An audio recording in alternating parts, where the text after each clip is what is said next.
अगर कोई हमारे साथ छल करता है या हमें पीड़ा देता है, तो हमारा तन दुख से और मन प्रतिशोध की भावना से भर जाता है।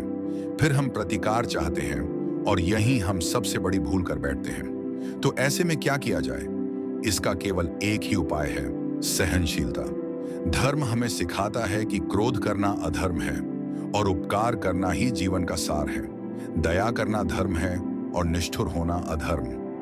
परंतु क्या यही पूर्ण सत्य है? कभी कभी परिस्थितियां इन सिद्धांतों को पलट देती हैं। जब रावण ने सीता का हरण किया, तो जटायु ने उसका प्रतिकार किया। उस समय जटायु का क्रोध पाप नहीं था, बल्कि धर्म था। यही कारण था कि अंत में उन्हें भगवान श्री राम की गोद में स्थान मिला। लेकिन कुछ ऐसे भी लोग होते हैं जो धर्म को केवल सहनशीलता समझते हैं और हर अन्याय को सहते रहते हैं। क्या यह सही है? यदि कोई पशु या व्यक्ति बिना कारण आक्रमण करके किसी निर्दोष के प्राण लेने का प्रयास करे, तो उसकी रक्षा के लिए आक्रमणकारी का वध करना पाप नहीं, बल्कि समय की मांग होती है। यदि किसी दुष्ट की सहायता करने से साधारण मनुष्य को कष्ट और पीड़ा पहुंचे, तो उसे सहायता न देना ही धर्म है। क्रोध का त्याग आवश्यक है, लेकिन यदि क्रोध से कोई शुभ कार्य हो सकता है, तो वह धर्म संगत हो सकता है। जब तक मनुष्य सत्य को स्वीकार नहीं करता, तब तक वह सत्य से लड़ने की शक्ति प्राप्त नहीं कर सकता। स्वीकार करना ही परिवर्तन की पहली सीढ़ी है। जब आप भोजन करते हैं तो क्या होता है? आपका शरीर स्वीकार करता है कि पेट भर चुका है और आप भोजन करना बंद कर देते हैं। जब आपको नींद आती है, तो आपका मन स्वीकार करता है कि शरीर थक चुका है और उसे विश्राम की आवश्यकता है।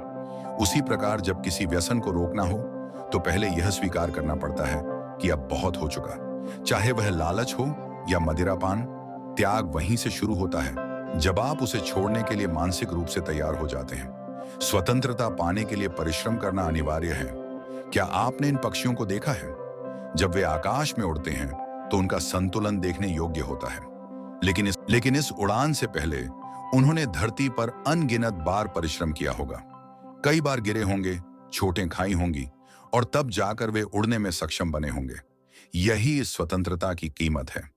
इसी प्रकार जब भी आप किसी सफल व्यक्ति को देखें, तो उससे ईर्ष्या न करें, बल्कि यह समझने का प्रयास करें कि उसने इस ऊंचाई तक पहुंचने के लिए कितनी कठिनाइयां झेली होंगी, कितना संघर्ष किया होगा।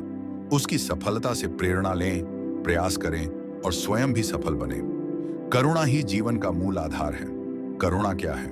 करुणा वह भावना है जिससे हम दूसरों की समस्याओं को समझते हैं, उनकी कठिनाइयों को अनुभव करते हैं और उनके समाधान का प्रयास करते हैं। करुणा चाहे किसी पशु पक्षी के प्रति हो या किसी मनुष्य के प्रति, यह हमारे जीवन से क्लेश और संघर्ष जैसी नकारात्मक भावनाओं को दूर रखती है। जिस दिन आप दूसरों को करुणा की दृष्टि से देखने लगेंगे, उसी दिन हर संघर्ष का अंत हो जाएगा। क्या आपने कभी सोचा है कि हमारा जीवन भी एक रेत घड़ी के समान है? जो रेत नीचे गिर चुकी है, वह हमारा अतीत है। जो अब भी ऊपर है, वह हमारा भविष्य। और जो संकुचित स्थान से धीरे धीरे गिर रही है, वही हमारा वर्तमान है। इसलिए हमें अपने वर्तमान को पूरी तरह जीना चाहिए, क्योंकि वही हमारे भविष्य का निर्माण करेगा। अगर ये गीता ज्ञान आपको अच्छा लगा, तो हमारे चैनल को सब्सक्राइब करें और हमारे साथ बने रहें।